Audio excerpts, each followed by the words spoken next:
নমস্কাৰ maths for life চেনেলটোলৈ আপোনালোকক পুনৰ স্বাগতম জনাইছোঁ। আজি আমি আলোচনা কৰিব ওলাইছোঁ অনুশীলনী 4 3 নম্বৰৰ কুৱেশ্যন এটা। প্ৰশ্নটো দিয়া আছে তলৰ সমীকৰণ কেইটা উক্তি বিবৃতি হিচাপে একোটা বাক্যৰে প্ৰকাশ কৰা। প্ৰথম কুৱেশ্যনটো দিয়া আছে 3x - 4 = 8। এই সমীকৰণটো আমি উক্তি বা বিবৃতি হিচাপে প্ৰকাশ কৰিব লাগে। ইয়াত x আৰু 3 সংখ্যাটো পূৰণ হৈ আছে, গতিকে তাক আমি লিখিব পাৰোঁ এটা সংখ্যা xৰ 3 গুণৰ পৰা 4 কমালে 8 হয়। 4 মাইনাছ হৈ আছে, গতিকে 4 কমালে বুলি লিখিব পাৰোঁ, আৰু =8 লিখা আছে, গতিকে 8 হয়। উক্তিটো হ'ব এইটো, এটা সংখ্যা xৰ 3 গুণৰ পৰা 4 কমালে 8 হয়। 2 নম্বৰ কুৱেশ্যনটো দিয়া আছে 1/2y - 9 = 1।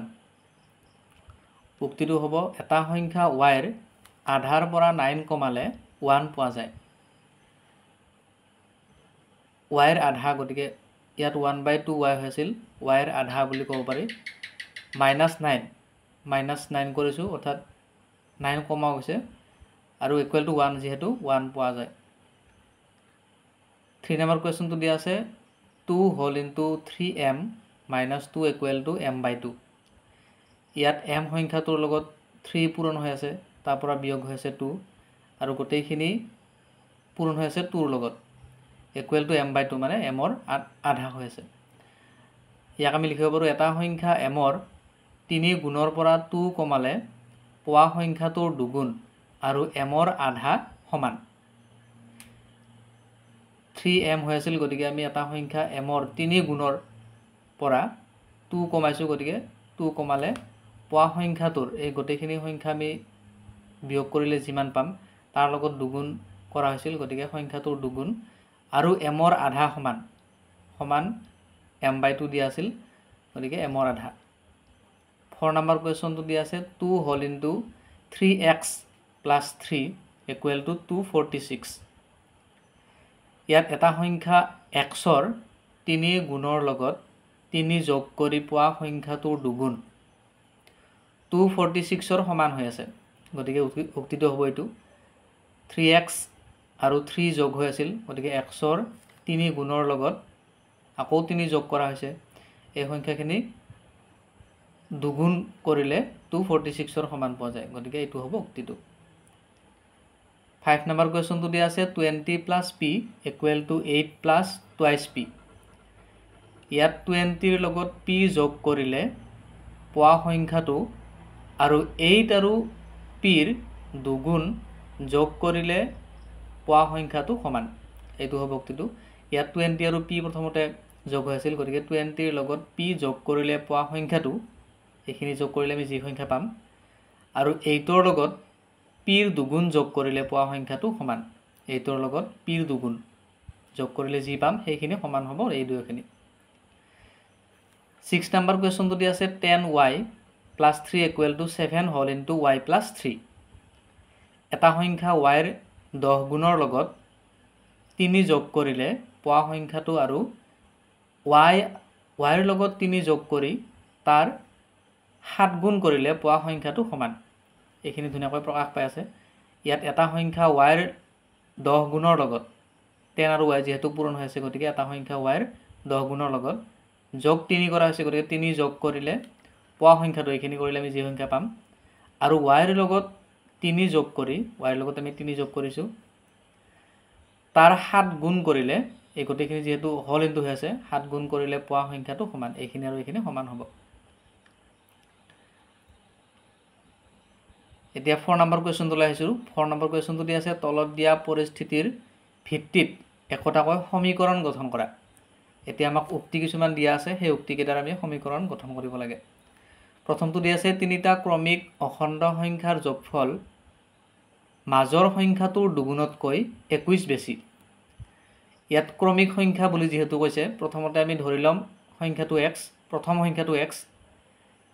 তেতিয়াহ'লে দ্বিতীয় সংখ্যাটো x + 1 হ'ব। যিহেতু আমি ক্ৰমিক সংখ্যাবিলাক 1 প্লাছ কৰি পাওঁ, নেক্সট সংখ্যাটো 1 প্লাছ কৰি পাওঁ, সেইকাৰণে প্ৰথম সংখ্যাটো যদি x হয়, দ্বিতীয় সংখ্যাটো x + 1 হ'ব। 3টা সংখ্যা বুলি কৈছিল, গতিকে তৃতীয় সংখ্যাটো হ'ব x + 2। তৃতীয় সংখ্যাটো আমি এই প্ৰথম সংখ্যাটোৰ লগত 2 প্লাছ কৰি পাওঁ গতিকে তৃতীয় সংখ্যাটো হ'ব x + 2 এতিয়া কৈছিল তিনিটা ক্ৰমিক অখণ্ড সংখ্যাৰ যোগফল মাজৰ সংখ্যাটোৰ দুগুণতকৈ 21 বেছি তিনিটা সংখ্যা যদি আমি যোগ কৰোঁ তেতিয়া হলে সমীকৰণটো এনেকুৱা হ'ব প্ৰথম সংখ্যাটো আছিল x গতিকে x প্লাস দ্বিতীয় সংখ্যাটো আছিল x + 1 হল তৃতীয় সংখ্যাটো আছিল x + 2 গতিকে প্লাস x + 2 এই গোটেইখিনিৰ যোগফল দ্বিতীয় সংখ্যাটো আছিল x + 1 তাৰ দুগুণ মাজৰ সংখ্যাটোৰ দুগুণতকৈ 21 বেছি গতিকে 21টো আমি যোগ কৰি দিব লাগিব এইটো হ'ব আমাৰ সমীকৰণটো যে 2 whole into x + 1 + 21 2 নম্বৰ কোৱেশ্চনটো দিয়া আছে এটা সংখ্যাৰ 3 গুণৰ লগত 11 যোগ কৰিলে 46 হয় এটা সংখ্যাৰ 3 গুণৰ লগত আমি সংখ্যাটো x বুলি ধৰিলো গতিকে তাৰ 3 গুণ হ'ব 28x সমীকৰণটো হ'ব 28x + 11 = 44 কাৰণ 3 গুণৰ লগত আমি যদি 11 যোগ কৰোঁ তেতিয়া 44 হ'ব বুলি কৈছে = 44 হ'ব এইটো হ'ব আমাৰ সমীকৰণটো 3 নম্বৰ কোৱেশ্চনটো দিয়া আছে এটা সংখ্যা আন এটা সংখ্যাৰ 2/5 গুণ আৰু সংখ্যা দুটাৰ সমষ্টি 70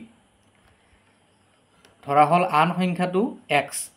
ইয়াতে আমি আন সংখ্যাটো x বুলি ধৰি লৈছো এতেকে এটা সংখ্যাটো হ'ব x * 2/5 ইয়াত কৈছিল এটা সংখ্যা আন এটা সংখ্যাৰ 2/5 গুণ গতিকে আন সংখ্যাটো যদি x হয় তেতিয়া হলে এটা সংখ্যা হ'ব x * 2/5 কাৰণ 2/5 গুণ বুলি কোৱা হৈছে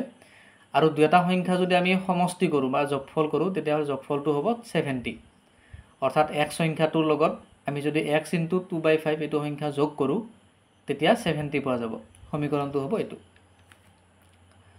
4 নম্বৰ কোৱেশ্চনটো দি আছে বাপেকৰ বয়স 41 বছৰ আৰু তেওঁৰ এই বয়স পুতেকৰ বয়সৰ 4 গুণতকৈ 3 বছৰ কম ইয়াত আমি বাপেকৰ বয়সটো গম পাই আছো 41 কিন্তু পুতেকৰ বয়সটো গম পোৱা নাই কন্ডিশনটো দিয়া আছে বাপেকৰ বয়স 41 বছৰ আৰু তেওঁৰ এই বয়স পুতেকৰ বয়সৰ 4 গুণতকৈ 3 বছৰ কম ইয়াত আমি পুতেকৰ বয়সটো ধৰি ল'ব লাগিব পুতেকৰ বয়সটো ধৰা হল x বছৰ এতিয়া সমীকৰণটো হৈছে 4x - 3 = 41 কাৰণ ইয়াত কন্ডিশনটো দিয়া আছিল এই বয়স অৰ্থাৎ বাপেকৰ যেটো বয়স আছিল 41 হেতু পুতেকৰ বয়সৰ 4 গুণতকৈ 3 বছৰ কম পুতেকৰ বয়সটো আমি ধৰি লৈছো x বছৰ গতিকে 4 গুণ হলে 4x হ'ব 3 বছৰ কম হলে